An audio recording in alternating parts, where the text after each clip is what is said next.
Tripura Info News Update. বাংলাদেশে 15 মাস 13 দিন jail কেটে 2 ভারতীয় সোমবার দুপুরে খোয়াই সীমান্ত দিয়ে দেশে ফিরলেন। বাংলাদেশ থেকে ভারতীয় দুজন ব্যক্তিকে পহরমুড 104 ডিভিশন 12 নম্বরের গেট দিয়ে ফোর্স ব্যাক করা হয়। উপস্থিত ছিলেন খোয়াই মহকুমা পুলিশ আধিকারিক, খোয়াই থানার ওসি কৃষ্ণধন সরকার, মোহনপুর অতিরিক্ত মহকুমা শাসক সহ বিএসএফের আধিকারিকগণ। Additional sub divisional magistrate Mohanpur sub division.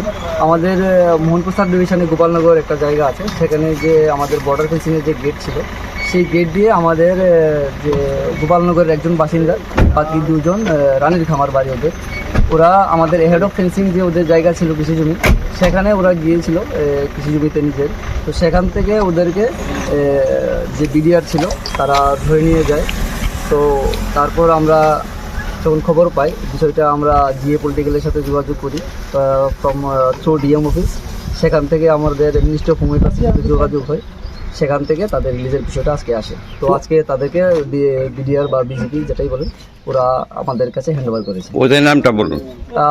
নামটা হলো একজনের অজিত বিশ্বাস এবং সমীর দাস, দুজনকে ওরা ছেড়েছে। আর একজন এখনো রয়েছে ওদের কাস্টডিতে, ওনার একটু ডকুমেন্টেশনের প্রবলেম আছে।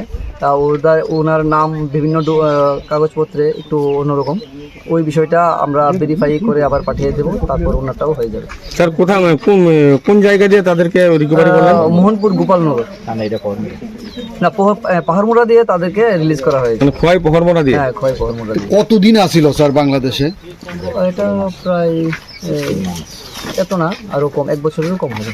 এখন তাদের কি করা হবে? কাছে যা খবর আছে স্যার, তো ওদের 28 দিন সাজা হয়েছিল।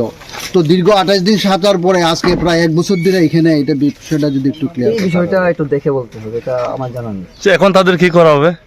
এখন তো তাদেরকে তাদের পরিবারের হাতে হ্যান্ড ওভার করে দেওয়া হবে। ধন্যবাদ। To Tripura Info and press the bell icon so that you never miss any latest updates and news on Tripura.